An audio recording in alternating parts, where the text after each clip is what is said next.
ꯑꯁꯤꯒꯤ ꯇꯣꯉꯥꯟ-ꯇꯣꯉꯥꯟꯅ ꯐꯣꯡꯈꯤꯕ ꯄꯥꯎꯆꯦ ꯑꯃꯗꯤ ꯁꯣꯁꯤꯌꯦꯜ ꯃꯤꯗꯤꯌꯥꯗꯒꯤ ꯂꯧꯈꯠꯄ ꯄꯥꯎꯁꯤꯡꯒꯤ ꯑꯞꯗꯦꯠ ꯄꯤꯖꯔꯤ꯫ ꯑꯍꯥꯟꯕꯗ ꯃꯔꯨꯑꯣꯏꯕ ꯄꯥꯎ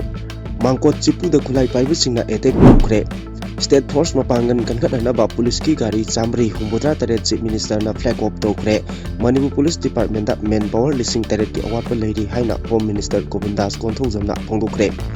ꯅꯥꯒꯥ 3 ꯑꯊꯨꯕꯗ ꯄꯨꯊꯣꯛꯎ, ꯅꯦꯝꯆꯥ ꯀꯤꯞꯒꯦꯟ ꯗꯤꯄꯨꯇꯤ ꯁꯤ.ꯑꯦꯝ ꯐꯝꯗꯒꯤ ꯂꯧꯊꯣꯛꯎ ꯍꯥꯏꯗꯨꯅ ꯈꯣꯡꯖꯪ ꯆꯪꯁꯤꯟꯈ꯭ꯔꯦ꯫ ꯅꯥꯒꯥ 3 ꯐꯥꯖꯤꯟꯈꯤꯕꯒ ꯃꯔꯤ ꯂꯩꯅꯅ ꯃꯤꯑꯣꯏ ꯈꯔ ꯐꯥꯕ ꯍꯧꯔꯦ꯫ ꯁꯨ ꯂꯧꯊꯣꯛꯄꯒꯤ ꯃꯇꯥꯡꯗ ꯂꯣꯒꯤ ꯃꯇꯨꯡ ꯏꯟꯅ ꯆꯠꯊꯔꯒꯅꯤ ꯍꯥꯏꯅ ꯆꯤꯐ ꯃꯤꯅꯤꯁꯇꯔꯒꯤ ꯃꯥꯏꯀꯩꯗꯒꯤ ꯊꯥꯖꯕ ꯄꯤꯔꯛꯂꯦ ꯍꯥꯏꯅ ꯅꯥꯒꯥ ꯄꯤꯄꯜꯁ ꯌꯨꯅꯤꯌꯟ ꯏꯝꯐꯥꯜꯒꯤ ꯃꯥꯏꯀꯩꯗꯒꯤ ꯐꯣꯡꯗꯣꯔꯛꯂꯤ꯫ ꯈꯦꯇ꯭ꯔꯤꯒꯥꯎ ꯀꯦꯟꯗ꯭ꯔꯗ ꯊꯕꯛꯁꯨ ꯇꯧꯗꯅ ꯊꯕꯛ ꯇꯧꯕ ꯁꯥꯕ ꯈꯔꯅ ꯁꯣꯁꯤꯌꯦꯜ ꯃꯤꯗꯤꯌꯥꯗ ꯃꯤꯌꯥꯝꯕꯨ ꯄꯪꯊꯍꯟꯗꯨꯅ ꯂꯩꯔꯦ ꯍꯥꯏꯅ ꯏꯟꯗ꯭ꯔꯖꯤꯠꯅ ꯐꯣꯡꯗꯣꯔꯛꯂꯤ꯫ ꯀꯝꯃꯨꯅꯦꯜ ꯄꯣꯁ 5,303 ꯃꯁꯛ ꯈꯪꯗꯣꯛꯄꯒ ꯂꯣꯏꯅꯅ ꯄꯣꯁ 3,300 ꯔꯣꯝ ꯂꯧꯊꯣꯛꯈ꯭ꯔꯦ ꯍꯥꯏꯅ ꯗꯤꯖꯤꯄꯤꯅ ꯐꯣꯡꯗꯣꯔꯛꯂꯤ꯫ ꯃꯅꯤꯄꯨꯔ ꯏꯔꯥꯡꯒꯤ ꯑꯔꯥꯡꯐꯝ ꯑꯣꯏꯔꯤꯕꯁꯤꯡ ꯆꯞ ꯆꯥꯅ ꯊꯦꯡꯅꯕ ꯃꯇꯝ ꯑꯣꯏꯔꯦ ꯍꯥꯏꯅ ꯈꯨꯠꯌꯣꯒꯤ ꯃꯥꯏꯀꯩꯗꯒꯤ ꯐꯣꯡꯗꯣꯔꯛꯂꯤ꯫ ꯊꯥꯎꯒꯤ ꯃꯃꯜ ꯂꯦꯞꯇꯅ ꯍꯦꯟꯒꯠꯂꯛꯂꯤ꯫ ꯏꯝꯐꯥꯜꯗ ꯄꯦꯇ꯭ꯔꯣꯜ ꯂꯤꯇꯔ ꯑꯃꯗ ꯂꯨꯄꯥ 103 ꯄꯩꯁꯥ 63, ꯗꯤꯖꯜꯅ ꯂꯨꯄꯥ 42 ꯄꯩꯁꯥ 57 ꯌꯧꯔꯦ꯫ ꯑꯀꯟꯕ ꯑꯦꯛꯁꯟ ꯑꯃꯠꯇ ꯂꯧꯈꯠꯄ ꯉꯝꯗ꯭ꯔꯕ ꯕꯤ.ꯖꯦ.ꯄꯤꯅ ꯂꯨꯆꯤꯡꯕ ꯂꯩꯉꯥꯛ ꯑꯁꯤꯒꯤ ꯂꯥꯡꯗ ꯃꯤꯌꯥꯝ ꯊꯨꯕꯤꯒꯅꯨ ꯍꯥꯏꯅ ꯇꯤꯂꯣꯇꯃꯥꯅ ꯐꯣꯡꯗꯣꯔꯛꯂꯤ꯫ ꯃꯁꯛ ꯈꯪꯗꯕꯁꯤꯡꯅ ꯕꯣꯝ ꯂꯪꯁꯤꯜꯂꯝꯂꯦ꯫ ꯇꯣꯉꯥꯟ-ꯇꯣꯉꯥꯟꯕ ꯃꯐꯝꯗ ꯁꯦꯀ꯭ꯌꯨꯔꯤꯇꯤ ꯐꯣꯔꯁꯅ ꯆꯠꯊꯈꯤꯕ ꯀꯥꯎꯟꯇꯔ ꯏꯟꯁꯔꯖꯦꯟꯁꯤ ꯑꯣꯄꯔꯦꯁꯟꯗ ꯂꯥꯂꯧꯂꯨꯞꯀꯤ ꯀꯦꯗꯔ 5 ꯐꯥꯔꯦ꯫ NRC ꯇꯧꯗ꯭ꯔꯤꯉꯩꯗ ꯂꯩꯉꯥꯛꯅ ꯉꯝꯃꯤ ꯍꯥꯏꯕꯒꯤ ꯃꯇꯥꯒꯨꯝꯅ ꯁꯦꯟꯁꯁꯀꯤ ꯊꯕꯛ ꯄꯥꯏꯈꯠꯄ ꯍꯧꯔꯛꯂꯕꯗꯤ ꯂꯩꯕꯥꯛ ꯃꯤꯌꯥꯝꯅ ꯆꯞ ꯆꯥꯅ ꯊꯦꯡꯅꯒꯅꯤ ꯍꯥꯏꯅ ꯖꯤꯇꯦꯟꯗ꯭ꯔꯅ ꯃꯈꯥ ꯇꯥꯅ ꯐꯣꯡꯗꯣꯔꯛꯂꯤ꯫ ꯃꯅꯤꯄꯨꯔꯒꯤ ꯁꯩꯁꯛꯄꯤ ꯄ꯭ꯂꯥꯟꯇꯤ ꯂꯩꯊꯪꯕꯝꯅ ꯃꯍꯥꯛꯀꯤ ꯁꯣꯁꯤꯌꯦꯜ ꯃꯤꯗꯤꯌꯥꯗ ꯐꯣꯡꯗꯣꯔꯛꯄ ꯋꯥꯐꯝꯒ ꯂꯣꯏꯅꯅ ꯌꯨ.ꯑꯦꯁ.ꯅ MOUꯒꯤ ꯋꯥꯐꯝ ꯈꯔ ꯌꯥꯅꯤꯡꯗ꯭ꯔꯤ꯫ ꯑꯁꯥꯝ ꯂꯦꯖꯤꯁꯂꯦꯇꯤꯚ ꯑꯦꯁꯦꯝꯕ꯭ꯂꯤꯗ ꯌꯨꯅꯤꯐꯣꯔꯝ ꯁꯤꯚꯤꯜ ꯀꯣꯗ ꯕꯤꯜ ꯄꯨꯊꯣꯛꯈ꯭ꯔꯦ꯫ ꯑꯗꯣꯝꯅ ꯍꯧꯖꯤꯛ ꯌꯦꯡꯕꯤꯔꯤꯕ ꯆꯦꯅꯦꯜ ꯑꯁꯤ ꯀꯪꯂꯩ ꯄꯥꯎꯊꯥꯡ ꯌꯨꯇ꯭ꯌꯨꯕ ꯆꯦꯅꯦꯜꯅꯤ꯫ ꯆꯦꯅꯦꯜ ꯑꯁꯤꯗ ꯏꯔꯝꯗꯝ ꯑꯃꯗꯤ ꯃꯄꯥꯟ ꯂꯝꯒꯤ ꯃꯔꯨꯑꯣꯏꯕ ꯄꯥꯎꯁꯤꯡꯒꯤ ꯑꯞꯗꯦꯠ ꯇꯥꯕ ꯑꯃꯗꯤ ꯌꯦꯡꯕ ꯐꯪꯕꯤꯒꯅꯤ꯫ ꯆꯦꯅꯦꯜ ꯑꯁꯤꯅ ꯄꯥꯎ ꯑꯞꯂꯣꯗ ꯇꯧꯔꯛꯄ ꯃꯇꯝꯗ ꯑꯗꯣꯝꯒꯤ ꯗꯤꯚꯥꯏꯁꯇ ꯅꯣꯇꯤꯐꯤꯀꯦꯁꯟ ꯎꯕ ꯐꯪꯕꯤꯅꯕ ꯑꯃꯗꯤ ꯆꯦꯅꯦꯜ ꯑꯁꯤꯕꯨ ꯄꯨꯛꯅꯤꯡ ꯊꯧꯒꯠꯄꯤꯕ ꯑꯣꯏꯅ ꯁꯨꯡꯁꯣꯏ ꯁꯣꯏꯗꯅ ꯁꯕꯁꯀ꯭ꯔꯥꯏꯕ ꯇꯧꯕꯤꯗꯨꯅ ꯕꯦꯜ ꯑꯥꯏꯀꯣꯟ ꯅꯝꯕꯤꯌꯨ ꯍꯥꯏꯖꯕꯒ ꯂꯣꯏꯅꯅ ꯍꯧꯖꯤꯛ ꯄꯥꯎꯁꯤꯡ ꯑꯃꯨꯛ ꯁꯟꯗꯣꯛꯅ ꯄꯤꯖꯔꯤ꯫ ꯎꯈ꯭ꯔꯨꯜ ꯗꯤꯁꯇ꯭ꯔꯤꯛꯀꯤ ꯃꯥꯡꯀꯣꯠ ꯆꯤꯄꯨꯗ ꯈꯨꯠꯂꯥꯏ ꯄꯥꯏꯕꯁꯤꯡꯅ ꯃꯦ 12ꯒꯤ ꯅꯨꯃꯤꯗꯥꯡꯗ ꯑꯀꯟꯕ ꯃꯑꯣꯡꯗ ꯑꯦꯇꯦꯛ ꯆꯠꯊꯈꯤꯕꯅꯤ ꯍꯥꯏꯅ ꯋꯥꯔꯀꯤꯡ ꯀꯃꯤꯇꯤ ꯑꯣꯟ ꯀꯨꯀꯤ ꯁꯤꯚꯤꯜ ꯁꯣꯁꯥꯏꯇꯤ ꯑꯣꯔꯒꯅꯥꯏꯖꯦꯁꯟꯅ ꯐꯣꯡꯗꯣꯛꯈ꯭ꯔꯦ꯫ ꯂꯨꯞ ꯑꯁꯤꯅ ꯊꯥꯗꯣꯛꯄ ꯆꯦꯔꯣꯜ ꯑꯃꯅ ꯍꯥꯏ ꯑꯁꯤꯒꯨꯝꯕ ꯃꯈꯜꯒꯤ ꯄꯥꯝꯗꯕ ꯊꯧꯗꯣꯛꯁꯤꯡ ꯑꯃꯨꯛ ꯍꯟꯅ ꯊꯣꯛꯍꯟꯗꯅꯕ ꯁꯦꯀ꯭ꯌꯨꯔꯤꯇꯤ ꯃꯇꯤꯛ ꯆꯥꯅ ꯊꯝꯕ ꯃꯊꯧ ꯇꯥꯏ꯫ ꯃꯦ 18ꯒꯤ ꯅꯨꯃꯤꯗꯥꯡ ꯄꯨꯡ 10 ꯔꯣꯝ ꯇꯥꯕꯗ ꯂꯤꯇꯥꯟ ꯄꯨꯂꯤꯁ ꯁ꯭ꯇꯦꯁꯟꯅ ꯀꯣꯟꯕ ꯑꯦꯁ ꯂꯣꯍꯣ ꯇꯥꯡꯈꯨꯜ ꯚꯤꯂꯦꯖ ꯃꯅꯥꯛꯀꯤ ꯂꯩꯉꯥꯡꯆꯤꯡ ꯑꯃꯁꯨꯡ ꯁꯔꯀꯥꯐꯨꯡ ꯌꯥꯎꯅ ꯃꯥꯏꯀꯩ ꯀꯌꯥꯗꯒꯤ ꯃꯥꯡꯀꯣꯠ ꯆꯤꯄꯨ ꯇꯝꯅ ꯅꯣꯡꯃꯩ ꯔꯥꯎꯟ ꯀꯌꯥꯃꯔꯨꯝ ꯀꯥꯞꯁꯤꯜꯂꯛꯈꯤꯕꯅꯤ꯫ ꯃꯤꯆꯝ ꯃꯤꯌꯥꯝꯗ ꯃꯥꯡꯖꯧꯅꯅ ꯊꯧꯔꯥꯡ ꯇꯧꯔꯒ ꯑꯇꯝꯅꯅ ꯑꯦꯇꯦꯛ ꯑꯗꯨ ꯆꯠꯊꯔꯛꯈꯤꯕꯅꯤ ꯍꯥꯏꯔꯤ꯫ ꯁ꯭ꯇꯦꯠ ꯐꯣꯔꯁ ꯍꯦꯟꯅ ꯃꯄꯥꯡꯒꯜ ꯀꯟꯈꯠꯍꯟꯅꯕꯒꯤ ꯄꯥꯟꯗꯝꯗ ꯆꯤꯐ ꯃꯤꯅꯤꯁꯇꯔ ꯌꯨꯝꯅꯥꯝ ꯈꯦꯝꯆꯥꯟꯅ ꯇꯣꯉꯥꯟ-ꯇꯣꯉꯥꯟꯕ ꯂꯝꯗ ꯁꯤꯖꯤꯟꯅꯅꯕ ꯃꯅꯤꯄꯨꯔ ꯄꯨꯂꯤꯁꯀꯤ ꯒꯥꯔꯤ 368 ꯐ꯭ꯂꯦꯒ ꯑꯣꯐ ꯇꯧꯈ꯭ꯔꯦ꯫ ꯑꯍꯥꯟꯕ ꯃꯅꯤꯄꯨꯔ ꯔꯥꯏꯐꯜꯁꯀꯤ ꯄꯦꯔꯦꯗ ꯒ꯭ꯔꯥꯎꯟꯗ ꯄꯥꯡꯊꯣꯛꯈꯤꯕ ꯊꯧꯔꯝ ꯑꯃꯗ ꯆꯤꯐ ꯃꯤꯅꯤꯁꯇꯔ ꯌꯨꯝꯅꯥꯝ ꯈꯦꯝꯆꯥꯟ ꯑꯃꯁꯨꯡ ꯍꯣꯝ ꯃꯤꯅꯤꯁꯇꯔ ꯒꯣꯕꯤꯟꯗꯥꯁ ꯀꯣꯟꯊꯧꯖꯝꯅ ꯒꯥꯔꯤꯁꯤꯡ ꯑꯗꯨ ꯐ꯭ꯂꯦꯒ ꯑꯣꯐ ꯇꯧꯈꯤꯕꯅꯤ꯫ ꯐ꯭ꯂꯦꯒ ꯑꯣꯐ ꯇꯧꯔꯤꯕ ꯒꯥꯔꯤꯁꯤꯡ ꯑꯗꯨ assistance two state four police modernisation ꯁ꯭ꯀꯤꯝꯒꯤ ꯃꯈꯥꯗ ꯁꯦꯟꯇꯔꯅ ꯂꯨꯄꯥ ꯀꯔꯣꯔ 133ꯀꯤ ꯁꯦꯟꯐꯝ ꯀꯥꯏꯊꯣꯔꯛꯈꯤꯕ ꯑꯗꯨꯅ ꯑꯃꯨꯛꯇꯗ ꯄꯨꯂꯞ ꯂꯩꯈꯤꯕꯅꯤ꯫ ꯂꯝꯊꯥꯈꯤꯕ ꯒꯥꯔꯤꯁꯤꯡ ꯑꯗꯨꯗꯤ Hero motorcycle 100, Bolero B6 39, Bolero new vehicle 50, Tata ꯏꯑꯣꯞ vehicle 63, mine protected vehicle 10, TAT truck 20, Tata 407 vehicle 30, Mahindra NUH 20, bulletproof Rakshak 70, water tank 17, Bolero Casspir 50 ꯑꯃꯗꯤ HMR ꯚꯦꯍꯤꯀꯜ 5ꯅꯤ꯫ ꯂꯩꯉꯥꯛꯀꯤ MLAꯁꯤꯡ, ꯆꯤꯐ ꯁꯦꯀ꯭ꯔꯦꯇꯔꯤ ꯑꯃꯗꯤ ꯃꯅꯤꯄꯨꯔ ꯄꯨꯂꯤꯁꯀꯤ DGP ꯔꯥꯖꯤꯕ ꯁꯤꯡ ꯌꯥꯎꯅ ꯄꯥꯡꯊꯣꯛꯈꯤꯕ ꯊꯧꯔꯝ ꯑꯗꯨꯗ ꯆꯤꯐ ꯃꯤꯅꯤꯁꯇꯔ ꯋꯥꯏ ꯈꯦꯝꯆꯥꯟꯅ ꯍꯥꯏ ꯆꯤꯡꯒꯤ ꯗꯤꯁꯇ꯭ꯔꯤꯛꯁꯤꯡꯗ ꯏꯟꯐ꯭ꯔꯥꯁꯇ꯭ꯔꯛꯆꯔ ꯋꯥꯠꯄꯅꯆꯤꯡꯕ ꯀꯌꯥ ꯂꯩꯕ ꯃꯔꯝꯅ ꯏꯃꯥꯔꯖꯦꯟꯁꯤ ꯑꯃ ꯊꯣꯔꯛꯄ ꯃꯇꯝꯗ ꯍꯧꯖꯤꯛ ꯁꯤꯖꯤꯟꯅꯔꯤꯕ ꯒꯥꯔꯤꯁꯤꯡ ꯑꯁꯤꯅ ꯃꯊꯧ ꯅꯤꯡꯊꯤꯅ ꯄꯥꯡꯊꯣꯛꯄ ꯉꯝꯗꯕꯒꯤ ꯐꯤꯚꯝ ꯂꯩꯔꯤ꯫ ꯃꯁꯤ ꯄꯨꯝꯅꯃꯛ ꯑꯁꯤ ꯌꯦꯡꯂꯒ ꯃꯅꯤꯄꯨꯔ ꯄꯨꯂꯤꯁꯀꯤ DGPꯅ ꯂꯨꯆꯤꯡꯕ ꯇꯤꯝ ꯑꯃꯅ assistance two state four police modernisation ꯁ꯭ꯀꯤꯝꯒꯤ ꯃꯈꯥꯗ ꯑꯃꯨꯛꯇꯗ ꯄꯨꯂꯞ ꯒꯥꯔꯤꯁꯤꯡ ꯑꯗꯨ ꯂꯩꯕꯅꯤ꯫ ꯃꯁꯤꯒꯤꯗꯃꯛ ꯃꯃꯥꯡ ꯆꯍꯤ 2015ꯒꯤ ꯑꯣꯛꯇꯣꯕꯔ 18ꯗ ꯏꯟꯗꯤꯌꯥ ꯂꯩꯉꯥꯛꯀꯤ ꯃꯤꯅꯤꯁꯇ꯭ꯔꯤ ꯑꯣꯐ ꯍꯣꯝ ꯑꯦꯐꯤꯌꯔꯁꯅ ꯂꯨꯄꯥ ꯀꯔꯣꯔ 133ꯒ ꯂꯥꯈ 74ꯒꯤ ꯁꯦꯟꯐꯝ ꯀꯥꯏꯊꯔꯛꯈꯤꯕꯅꯤ꯫ ꯆꯤꯐ ꯃꯤꯅꯤꯁꯇꯔꯅ ꯃꯈꯥ ꯇꯥꯅ ꯍꯥꯏ ꯂꯩꯔꯤꯕ ꯏꯔꯥꯡ ꯑꯁꯤ ꯂꯥꯛꯁꯤꯟꯅꯕ ꯍꯣꯠꯅꯕꯗ ꯃꯅꯤꯄꯨꯔ ꯄꯨꯂꯤꯁꯀꯤ ꯄꯔꯁꯅꯦꯜꯁꯤꯡꯅ ꯊꯋꯥꯏ ꯐꯥꯎꯕ ꯊꯥꯗꯨꯅ achouba thodang kaya lauraga lakli leibak amada police ki mapangal kandana law and order ngakpa haibasi awabagi masakni maram aduna Manipur police ki mapangal hena kannaba lengak asina angam batakta thabak tawgani hainasu waikem chana makha taki thoram aduda saruk yakhiba Home Minister Govindas Kontaujamna hai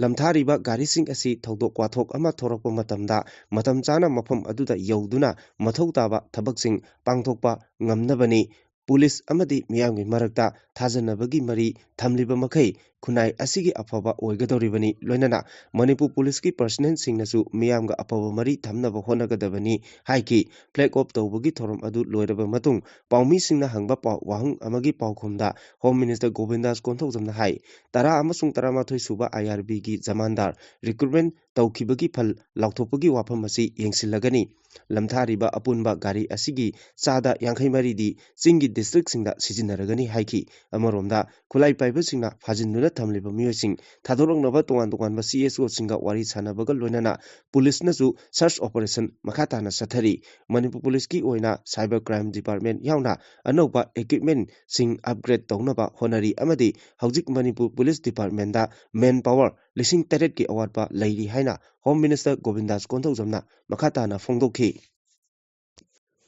Kuki Khulai Paiba Singna Naga Misam gi mathakta chathariba miyot minei gi mayokta Naga People's Union Imphal na sinduna miyamgi achobu khongchat ama chatkhibaga loinana khongchat aduda tampakta khunda minariba phuruk kaya gi yamlaba miyoi kaya na saruk yakhi amadi Naga Maitei Pangal gi CSO singi luchingba singna mang thaduna khongchat adu chatkhi Imphal East ki New Chekon da leiba tribal market gi hauraga CM Banglo tamna chatkhiba khongchat adu Chekon gi traffic island yorakpada masing yamlaba security force na thatuna thamla matungda Naga People's Union ki mihut nipana saba team ama Chief Minister da Kuki militant singna Naga na Fajin Khiba Naga gi Fajin Khiba miyoi sing thadora u haiba demand yauna tongan ba demand yawba memorandum pisinba sangkhi tungda khongchat lakhiba miyoi singna konung mamang yorakpada central amadi state force na athingba thamduna miyamgi khongchat adu thingkhi khongjang loi singna down nemcha kipgen Fajin Khiba Naga Misam taruk thadora u suspension of operation su lokthokadabani Kuki inpi machin thibani haibana chingba kholau kaya lauduna Chief Minister gi manakta changkhiba Naga People's Union gi mihut sing ngaiduna leinaki Naga People's Union Imphal gi mihut nipana saba Chief Minister amasung Home Minister ga unaba changkhibada yawruba Naga People's Union Imphal gi President M Ngaranmina haikibada Naga gi mihut singna CM da thamlamba wafam sing adu maru oina leilon Waifei khulgi chief amadi kunja sing phaduna cherak pigadabani amadi micham sing phaki bugamari lenana leilon Waifei khulgi chief asi phaduna wang pang tarabadi asengba khudingmak thoglakani haiba yauna hawjik deputy chief minister gi fam pairiba nemcha kipgen moren ground da masagi pham thadu Kuki Khulai paiba singa lainariba suspension of operation su tokadabani haiba demand sing asi yauri Naga People's Union gi maikei digi thamkiba wafam sing adu thabakta onthokani haina Chief Minister Yumnam Khemchan amadi Home Minister Govindas Kontaujamna miyamda thajaba pirakhi amasung miyoi khara phagatpadi haure haiba wafamsu thamlakhi hairi khulai paiduna lona yadaba mongda thabak kaya tawriba Kuki su group ki luchingba Kuki National Front Fee KNFP gi chairman T Thangboi Kipgen Allies Simtithang Kipgen gi loinabi Hawjik Deputy Chief Minister oiribi Nemcha Kipgen masagi formdagi resign tawgadabani haina thamkiba wafam soidanamaki phone tawraga wafam asigi matangda khanaragani haiba wafam su thamladuna demand sing thabakta ondoragani haibagi thajaba pirakhi Khetrigao Kendra gi polling number 4/15 4/16 amasung 4/17 Kongpal Khaidem Laikai leiba Kendra asigi ex MLA Nahapam Indrajit ki supporter amasung polling number 4/17 gi manungda leiba hana tongan ba political party singda yauramba nupi kaya nauna BJP da yaurokpaga loinana get together gi thorom ama pangthokre loinana Khetrigao Kendra da thabaksu tawdana thabak tawba saba kharana social media da miyambu pangthahanduna leire haina Kendra asigi hanagi MLA Indrajitna maral sikre Thambal Khong Sabal Laikai da leiba ex-MLA Indrajit ki mayumda pangthokhiba BJP Women's Worker Supporters singi oiba get together gi thorum aduda kendra asibu hiram kayada chakhotpa amasung awonba ama puraknaba pandamda khanan nainaki nauna BJP da yawraklaba hana tongan ba political party sing da yawramba masing yamlaba nupi sing adubu kendra asigi hanagi MLA Nahapam Indrajit na BJP gi lengyan yanduna harauta yamna okhi get together thorum aduda nauna BJP da yawraklaba sing na phongdokpada kendra asigi hanagi MLA Nahapam Indrajit ke punna chatminaduna soiraba kendra asibu manglomda chatkhat hanabagi pandamda BJP party da yawrakpani lakadoriba 36 suba Manipur Legislative Assembly election da Nahapam Indrajit ta punna saugatminaduna mahapu mai paknaba honagani haiba wafamsu thamki Kumja lising ani kulhumdoigi June amadagi hauraga sensitive violence amasung communal oiba post lising manga chamriga taruk masak khangdoktuna masigi manungda post lising ahum chani rom state ki IT department amasung MEITY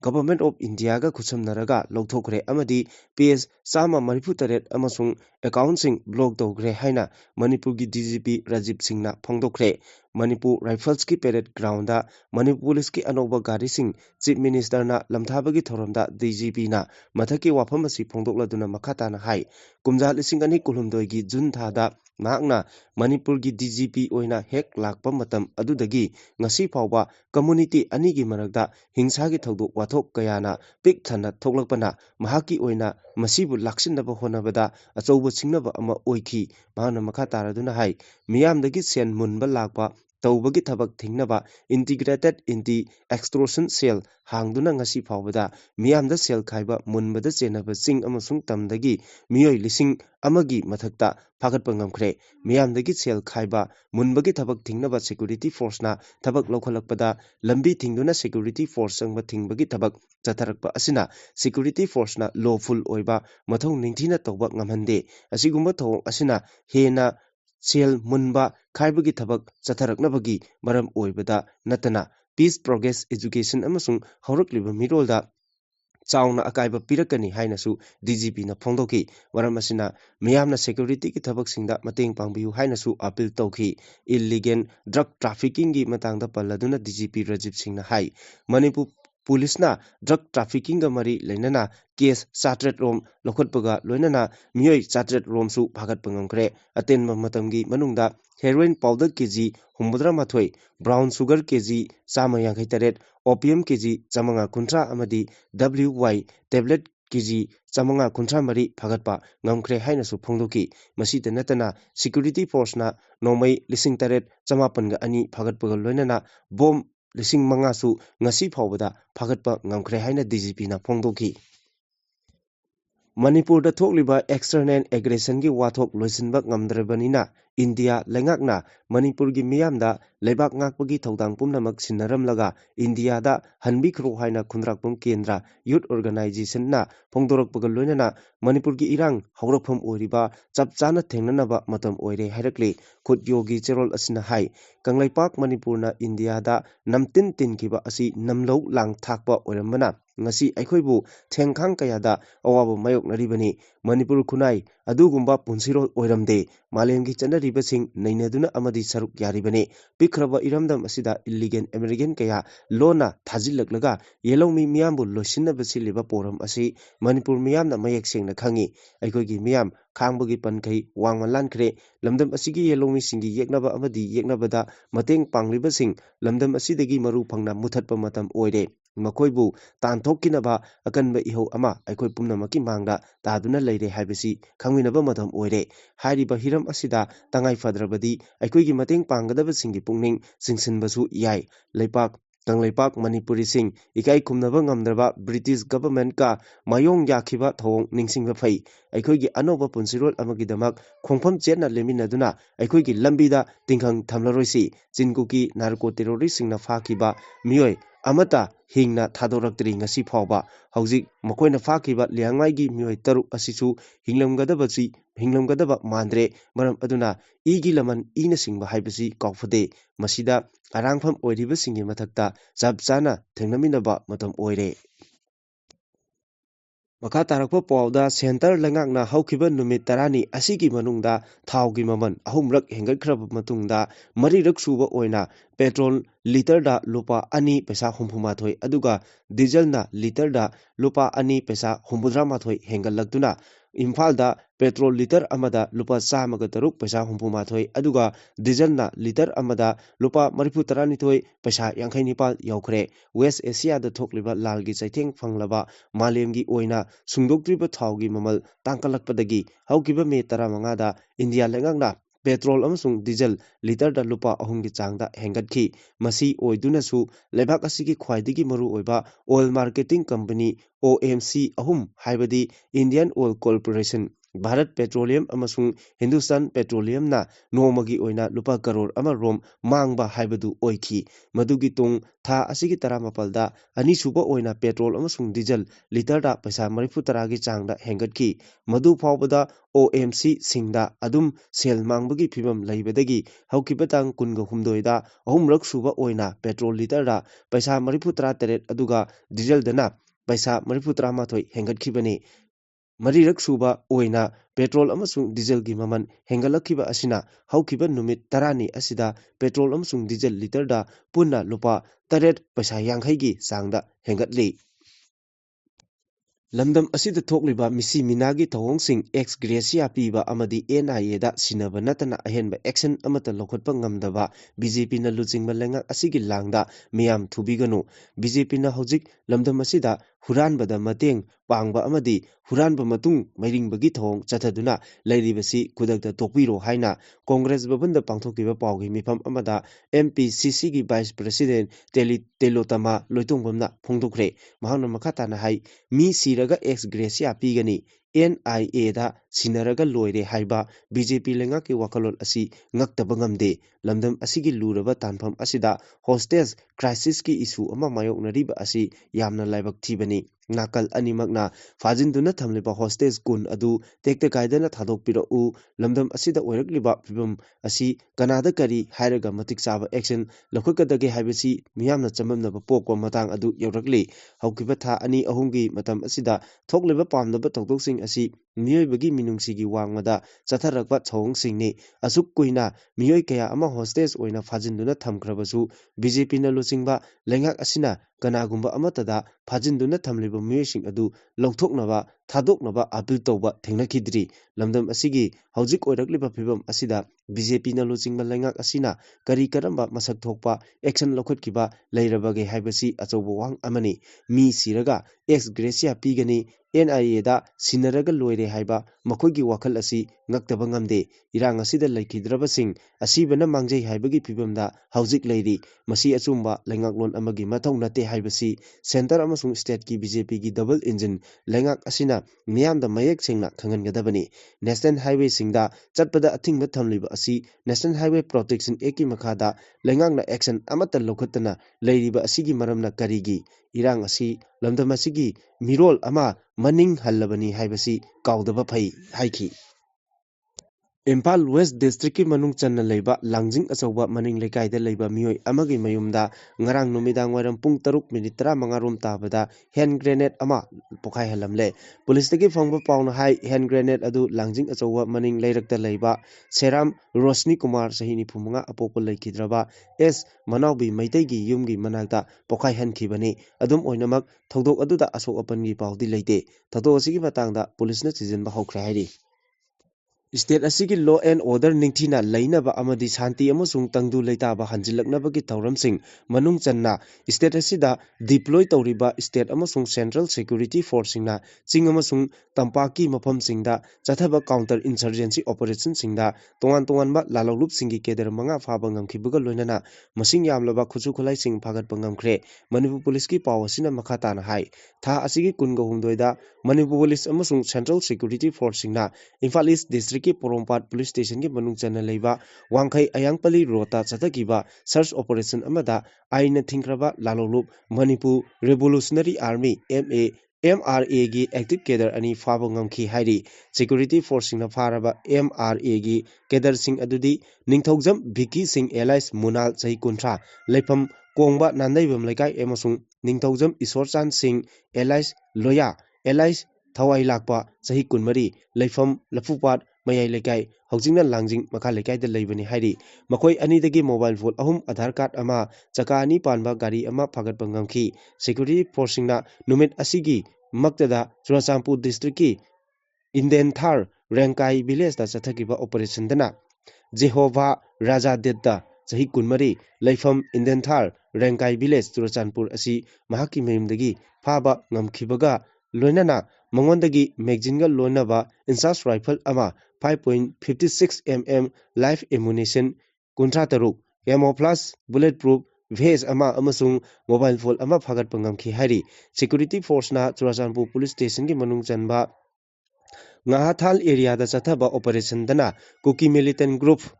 Kuki National Army, UKNA gi Kedar Ani, Habadi, Thangpi Guite, Sai Kuntram de Amasung, Sokomang Bangte, Sai Nifu Sing Asi, Pagat Pangam Kivagal Loinana, Makoi Anidagi, Magzingal Loinaba AK 47 rifle Ama, Magzingal Loinaba 9mm pistol Ama, Tongan Nongway Singi live round Kuntrataruk, hand grenade Ani Amasung mobile phone Ani Fagat Pangam Ki Hairi.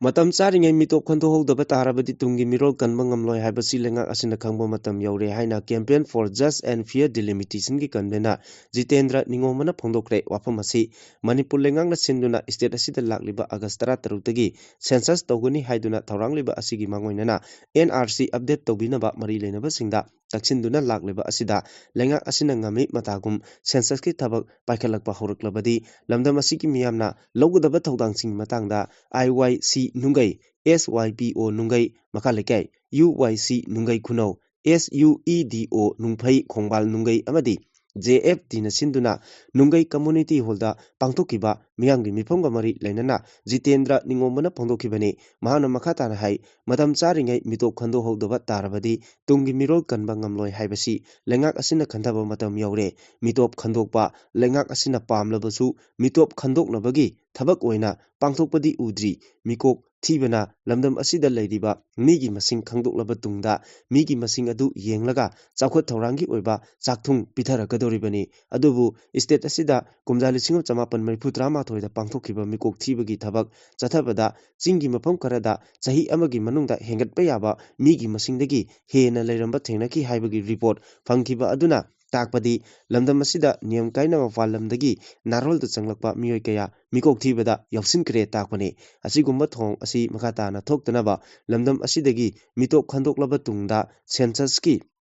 Thabak, Zatabiu Haina Miamna, Lengak Asida Taksinduna Laklabasu, Lengak Asina Tabidaba Haibasi Angakpa Poi, Kumza Lisingama Chamapan Humpudagi, Lisingani Taramapal Pabagi Manunda, Masak Kangdaba Kulkaya, Hengalamle Haiba, Kanglaba, State Lengak Asina, Karigi Yengduna, Lady Bano, Masing Tingamdraba, Kulkaya, Hengalakpa Haibasi, Masak Kangdaba Mioikaya, Changlakre, Haibagi, Asoba Kudam Natabra. Mitopna Kulingba, Levak Ama Oreklava, Lamdam Asida, Kannaba Honaba, Ekoi Punamaki Todang, Natabra, Mitop, Kandoknaba Honabada, Hojik Ladiba Civil Society Organization Sing Tagi, Mathora, Lenga Asigidi Saruk Yaudabara, Loinana, Lamdam Asidagi Mitop Kandoknaba, Amatangairaba Pombe, Ama Oriba, Lamdam Asidagi, Census Todringe, Mangoinana, NRC, Update Togodabani Haiba Asida, Lamdam Asida Leminariba, Mipum Kuting Magna, Yapum to E Hainasu, Mangna Makatana Fundoki.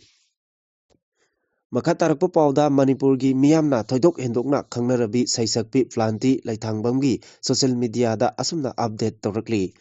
Ai budi positive oide oiriba mi singsu mayam ama leiri mayamna haibiriba ngangbiriba migi thamoi sokpa yaba Facebook da tawriba taba ngamdraba mayam ama aina HIV positive oiba mi singi khallaga thagalakliba page report loina tawragani noi mayamna Migi asigumba confidential oiba wabu kaisu leitana karem kathainana ngangba aigi saitagi lemna amata tharoi maru oina content creator saba mayam section lo noi haina sumna update tori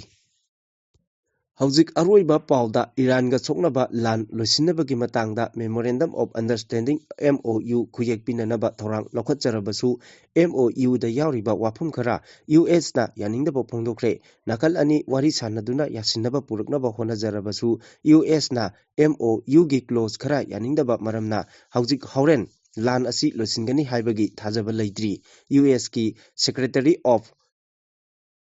state Marco ꯔꯣꯕꯤꯑꯣꯅ ꯍꯥꯏ ꯋꯥꯁꯤꯡꯇꯟꯒꯤ ꯑꯄꯥꯝꯕꯗꯤ ꯏꯔꯥꯟꯒꯤ nuclear ꯄ꯭ꯔꯣꯒ꯭ꯔꯥꯝꯒꯤ ꯃꯇꯥꯡꯗ ꯃꯄꯨꯡ ꯐꯥꯅ ꯋꯥꯔꯤ ꯁꯥꯅꯕꯗꯨꯅꯤ꯫ ꯁ꯭ꯇ꯭ꯔꯤꯠ ꯑꯣꯐ ꯍꯣꯔꯃꯁ ꯍꯥꯡꯗꯣꯛꯂꯕ ꯃꯇꯨꯡꯗ ꯏꯔꯥꯟꯒꯤ ꯅ꯭ꯌꯨꯀ꯭ꯂꯤꯌꯔ ꯄ꯭ꯔꯣꯒ꯭ꯔꯥꯝ ꯂꯦꯞꯍꯟꯅꯕꯒꯤ ꯋꯥꯔꯤ ꯁꯥꯅꯕꯒꯤ ꯃꯐꯝꯗ ꯑꯌꯥꯕ ꯄꯤꯔꯛꯂꯕꯗꯤ MOU ꯈꯨꯌꯦꯛ ꯄꯤꯅꯕꯗ ꯑꯀꯥꯏꯕ ꯂꯩꯇꯦ ꯍꯥꯏꯅ ꯃꯍꯥꯛꯅ ꯐꯣꯡꯗꯣꯛꯈꯤ꯫ ꯏꯔꯥꯟꯒꯤ ꯐꯣꯔꯦꯟ ꯃꯤꯅꯤꯁꯇ꯭ꯔꯤꯅ ꯍꯧꯖꯤꯛ ꯍꯧꯖꯤꯛ ꯁꯣꯛꯅꯔꯤꯕ ꯂꯥꯟ ꯑꯁꯤ ꯂꯣꯏꯁꯤꯟꯅꯕꯒꯤ ꯃꯇꯥꯡꯗ US ꯑꯃꯁꯨꯡ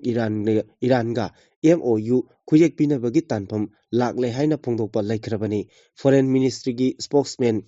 ꯏꯁꯃꯦꯜ ꯚꯥꯕꯗꯤꯅ ꯍꯥꯏꯈꯤꯕꯗ ꯅꯨꯃꯤꯠ 30ꯗꯒꯤ 60ꯅꯤ ꯐꯥꯎꯕꯒꯤ ꯃꯅꯨꯡꯗ ꯅꯥꯀꯜ ꯑꯅꯤꯅ ꯀ꯭ꯂꯣꯖ 13 ꯌꯥꯎꯕ MOU ꯑꯃ ꯈꯨꯌꯦꯛ ꯄꯤꯅꯔꯒ ꯍꯧꯖꯤꯛ ꯆꯠꯊꯔꯤꯕ ꯂꯥꯟ ꯑꯁꯤ ꯂꯣꯏꯁꯤꯟꯅꯕ ꯂꯧꯈꯠꯂꯒꯅꯤ ꯍꯥꯏꯈꯤ꯫ ꯑꯃꯔꯣꯝꯗꯅ ꯑꯁꯥꯝ ꯂꯦꯖꯤꯁꯂꯦꯇꯤꯚ ꯑꯦꯁꯦꯝꯕ꯭ꯂꯤꯗ ꯌꯨꯅꯤꯐꯣꯔꯝ ꯁꯤꯚꯤꯜ ꯀꯣꯗ ꯄꯨꯊꯣꯛꯈ꯭ꯔꯦ꯫ ꯀꯦꯕꯤꯅꯦꯠꯅ ꯑꯌꯥꯕ ꯄꯤꯔꯕ ꯃꯇꯨꯡꯗ ꯑꯁꯥꯝ ꯒꯚꯔꯟꯃꯦꯟꯠꯅ ꯑꯦꯁꯦꯝꯕ꯭ꯂꯤꯗ uniform civil code UCC bill ꯄꯨꯊꯣꯛꯈ꯭ꯔꯦ꯫ ꯆꯤꯐ ꯃꯤꯅꯤꯁꯇꯔ ꯍꯦꯃꯟꯇ ꯕꯤꯁ꯭ꯋꯥ ꯁꯔꯃꯒꯤ ꯃꯍꯨꯠ ꯁꯤꯜꯂꯒ ꯄꯥꯔꯂꯤꯌꯥꯃꯦꯟꯇꯔꯤ ꯑꯦꯐꯦꯌꯔꯁ ꯃꯤꯅꯤꯁꯇꯔ ꯑꯇꯨꯜ ꯕꯣꯔꯥꯅ the uniform civil code Assam bill 2023 ꯍꯥꯎꯁꯇ ꯄꯨꯊꯣꯛꯈꯤ꯫ ꯕꯤꯜ ꯑꯁꯤꯒꯤ ꯃꯇꯨꯡ ꯏꯟꯅ ꯅꯨꯄꯥꯅ ꯅꯨꯄꯤ ꯂꯣꯟꯕ ꯑꯃꯗꯤ ꯃꯌꯨꯝ ꯄꯥꯜꯂꯕꯤ ꯅꯨꯄꯤꯅ ꯑꯃꯨꯛ ꯍꯟꯅ ꯃꯌꯨꯝ ꯄꯥꯟꯕ ꯃꯄꯨꯡ ꯐꯥꯅ ꯊꯤꯡꯂꯒꯅꯤ꯫ ꯃꯦ 23ꯇ ꯕꯤꯜ ꯑꯁꯤ ꯍꯥꯎꯁꯇ ꯃꯄꯨꯡ ꯐꯥꯅ ꯈꯟꯅꯔꯒ ꯄꯥꯁ ꯇꯧꯔꯒꯅꯤ ꯍꯥꯏꯔꯤ꯫ ꯕꯤꯜ ꯑꯁꯤꯒꯤ ꯃꯇꯥꯡꯗ ꯑꯣꯄꯣꯖꯤꯁꯟ ꯑꯃꯁꯨꯡ ꯔꯨꯂꯤꯡꯒꯤ ꯃꯇꯥꯡꯗ ꯌꯥꯅꯔꯛꯇꯨꯅ ꯆꯔꯥꯡꯅꯕ ꯊꯣꯛꯄ ꯌꯥꯕꯒꯤ ꯐꯤꯚꯝ ꯂꯩ ꯍꯥꯏꯅ ꯔꯤꯄꯣꯔꯠ ꯑꯃꯅ ꯐꯣꯡꯗꯣꯛꯂꯤ꯫ ꯌꯨꯅꯤꯐꯣꯔꯝ ꯁꯤꯚꯤꯜ ꯀꯣꯗꯇ ꯌꯥꯎꯔꯤꯕ ꯃꯔꯨꯑꯣꯏꯕ ꯋꯥꯐꯝꯁꯤꯡꯗꯤ ꯃꯌꯨꯝ ꯄꯥꯟꯕ ꯌꯥꯕꯒꯤ ꯆꯍꯤ ꯃꯇꯥꯡ, ꯄꯣꯂꯤꯒꯦꯃꯤ ꯊꯤꯡꯕ,